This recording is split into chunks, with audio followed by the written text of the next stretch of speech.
Trucker Dump for November 8th, 2010, episode 56, Funkin' Truckin'. Welcome to Trucker Dump, where you'll get one driver's insights and sometimes humorous views of truck driving and the trucking industry, and pretty much anything else he feels like dumping on you. This podcast is brought to you by AboutTruckDriving.com. Resources to help you understand the world of truck driving through the use of stories and a pathetic attempt at humor. Good day, all. Todd McCann here. Well, unfortunately, today's podcast once again starts out as a whine session, but it eventually turns into a bit of soul-searching. Actually, I'd say it's one of my most revealing and open-hearted posts to date. It's also one that I'm going to have to read very carefully to avoid beeps or massive editing. This one is called Funkin' Truckin'. If you're here looking for a happy-go-lucky attitude, perhaps you should go see if Elmo has started writing a blog over at Sesame Street. As long as he's not doing an audio blog, you should be able to visit without causing any permanent hearing damage. What you're going to get here is what I call a funk. Everyone gets the funk. Now, if you're George Clinton or Dr. Funkenstein, that's a good thing. But for the rest of us, it's a funkin' drag. The funk happens when you think your life sucks. Perhaps your life has always sucked, but you're just now noticing it. In my case, I don't really know how the funk crept up on me. It just hit me one day. I know my life doesn't truly suck. For one thing, I have a wife that I don't want to murder every day. Now, the evil overlord may be thinking just the opposite, but as long as she doesn't follow through with it, I can live with that. I also have my health. I've got an immune system that could fight off the bubonic plague or a mean case of cooties. But if I wanted to show off my six-pack abs, I'd have to commission an artist to whip out the body paint. And so what if I can't run a quarter mile without coughing up blood and wetting myself? While that is kind of lame, at least I can walk into a truck stop without panting, and although I'm not exactly ripped, at least I can still look down and see my lightsaber. That's for my perverted Twitter buds, Dean0806 and Ray Sunshine77. Inside joke, sorry. But those two things are many truckers can't do. And then there's God, who loves me and forgives me, even when I don't deserve it. Thoughts of eternity, worldwide suffering, hunger, and disease helps to remind me that all my problems really don't add up to a hill of beans. I mean, really, at least I'm not getting raped in Africa right now. I'd say that's something I'm pretty happy about. And then there's my job, truck driving. It may not be the greatest job, but in this economy, I shouldn't be complaining. There are many who would love to have my income right now. So, if I know all this, why am I in a funk? What could possibly happen that could cause such a funk? No one close to me is dying. No one I know personally is going through anything that they haven't been battling for years. It's nothing, really. Yet it is. As many of you know, the evil overlord is attending college again. I feel her stress as she studies day and night for her anatomy and physiology class. It's kicking her butt, but she's managing a decent grade. This class is all-consuming, which makes her other two classes harder to keep up with. She's making it, but her heart isn't in it, and there's the crux of the problem. I don't know how the evil overlord and I managed to hit our midlife without having any passions. It's depressing to think that we're both trying to attend college for careers that we aren't passionate about. Now, I'm fully expecting everyone to tell me that I shouldn't go back to school unless it's something I'm really gung-ho about. That's easier said than done. If the evil overlord and I had our way, we'd probably both be freelance writers. She'd go with fiction and I'd do nonfiction. That'd be all fine and dandy if we were younger, but we're a couple of old turds who have little experience as writers. Well, I guess officially she'd be a turdette. Anyway, when you're young, you can take a chance on a freelance career with unsteady income. But when you've been a money moron all your life, you need to find a good occupation with steady income. Something that you can do until you're an old fart who farts with every step. You old farts know what I'm talking about there. So let's say we both start writing for a living. Everyone knows it takes time to become a good writer and even longer to get noticed. How do the bills get paid all that time? How do we save money for retirement? How do we afford health insurance? Even worse, what if neither of us ever gets good enough to make a living out of it? I'm not a big fan of government-run old folks' homes. Too many weird smells for me. And this coming from a guy who's locked in an enclosed truck with himself all day. So it's off to school to pursue careers that we can tolerate. Quite honestly, it wouldn't take too much to top trucking. Just a job where you're home every night would do the trick. You can say, pursue your dreams all you want, but in the end, you have to do what's practical for your future. And without any true passions? Now back to funky subjects. The evil overlord and I are both in a funk due to our lack of direction. Add to that the fact that we're apart. Add to that the fact that I haven't had more than 42 hours off in a row. Add to that my company is installing e-logs, or electronic logs. Now tack on the fact that my company has recently banned all cooking devices from our trucks. All because of a couple of drivers who are dumber than a retarded camel. We already couldn't have inverters. Now it's nothing but cold foods if we want to save money by eating in the truck. Now if we want a hot meal, we'll have to eat fast food or spend even more money to eat at the truck stop restaurant. Neither is good for your health or your wallet. That's not all. They have a policy that if you're going to be out of the truck for more than 4 days, you have to turn your truck into a yard. It used to be 5 days. Recently, they changed it to 3 days. The problem is, I live about 7.5 hours from the nearest terminal. That means if I ever want a vacation, I'll have to waste 15 hours of my vacation time driving to and from the terminal. Nice. How do they expect to keep any long-term drivers? I guess they just assume that everyone will move close to a terminal. Let me ask a favor here. From the policies and new rules I've described here, if you work for the same company that I do, you now know who I work for. Please don't say the name of the company if you know who it is. I know a driver who was fired from this company for posting this kind of information online.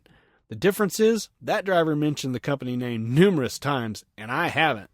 Let's keep it that way. Thanks. I voiced my opinion to my boss about e-logs, the banning of cooking units, and turning the truck in. I even moved above my fleet manager and spoke with her boss.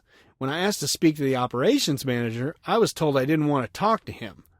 Why? What's he going to do? Fire me for voicing an opinion? The answer? Maybe. Again, nice. This is not the company I worked for in the past, but it is the one I'm stuck with for now. With school in sight, it's not worth quitting and finding a new company. I'm not saying anything new. This was all covered in the podcast called Sucking It Up a while back. Problem is, I'm not doing a very good job with that title. I'm not through yet. Sorry. To add to the funk, I recently had a load to Miami, Florida, which is a place I loathe. I got reloaded quickly, but I knew I'd be back to the shipper. 45 to 46,000 pound loads of sugar can't be loaded all the way to the trailer doors. Any experienced trucker knows that. Unfortunately, the entire non-English speaking staff at the shipper couldn't understand what I was saying. A long trip across Miami to the nearest scale proved me right. As I was heading back to get reloaded, I got a call from my boss telling me that these people didn't understand English and even the Spanish-speaking drivers had been having trouble with them. Luckily, when I arrived back, I began talking to another driver there and he explained that it was Spanish, but it had a Puerto Rican accent that was hard to understand. Since he was Puerto Rican, he explained the situation to the shipper and I got reloaded. When I re-examined the load, I saw that they had only moved the freight a couple of feet forward. That wasn't going to cut it either, and I had everyone at the shipper mad at me when I refused to move from the dock until they reloaded me according to my specs. They finally did, and after another drive across town to scale, I once again proved to myself how truly cool I am. Hey, it's my story. So, 5.5 hours from the start of my day, I was underway. As I pulled out, all I could think was, good thing I'm not on e-logs yet. To cap this all off, I just got a call from the evil overlord informing me that my ticket for being on a restricted road in my truck had finally settled in court. The signs were only visible after you were on the road with no place to turn around. I didn't get any points, but the $150 ticket ended up costing me $372 plus the $100 lawyer fee. All the above is what put me in a funk. When the combination of crappy things pile up on you all at once, funk ensues. I'll drag myself out of it eventually. I'm not looking for sympathy. That's why I stayed offline for the past week or two. We've all been through rough patches in our lives. This is no different. It might help if I had something to look forward to, but for now I'm just going to try to make myself feel better. Since I don't cuss anymore, I think I'll start my journey out of funkhood by saying, funk lawyers. Well, it's a start anyway.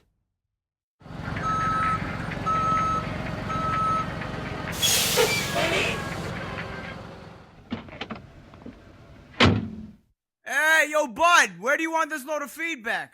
So, let's see what we got for feedback on the EOBR Myth episode. Helmet or Heels writes in to say, trucking is way more complicated than I ever knew. Hurry up and slow down seems to be the motto. You so need to get out of this business. Pulling for you to become an international well-paid blogger. What say you? Well, Helmet or Heels, I've heard the saying hurry up and wait a million times, but I like yours when it comes to driver safety issues. Hurry up and slow down. Nice. You're right. People can't have it both ways. It's like screaming against idling trucks, eliminating truck parking spots, and making it illegal to park on entrance or exit ramps, all while raving against tired truckers. Come on, people, use your noggins. As far as getting out of the business, I'll settle for national well-paid blogger. I'm not too greedy. Lindsay says, I prefer the trucker who drives calmly 30 minutes more. That or remove all traffic jams. Yeah, see, most normal people have common sense. Lindsay, would you mind getting elected to Congress and smacking some people in the head with a frying pan? Pretty please? With sugar on it?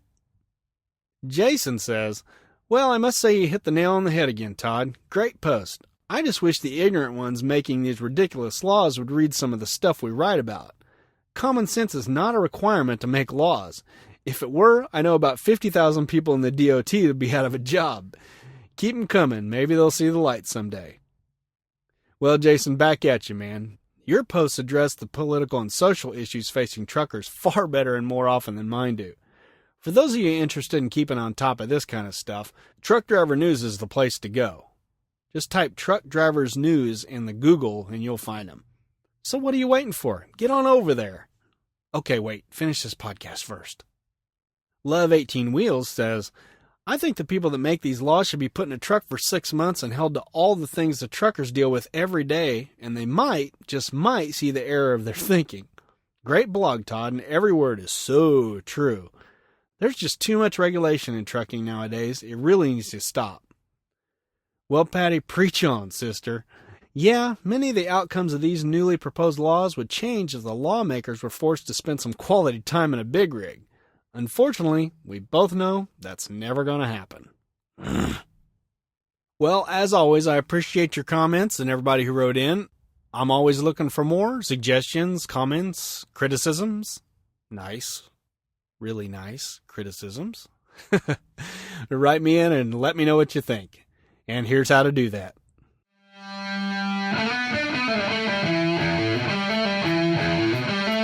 Well, folks, how's your life going? Do you know what you're supposed to be when you grow up? Or is it just me without a clue? Come on, folks, don't leave me hanging here. I can't be the only one.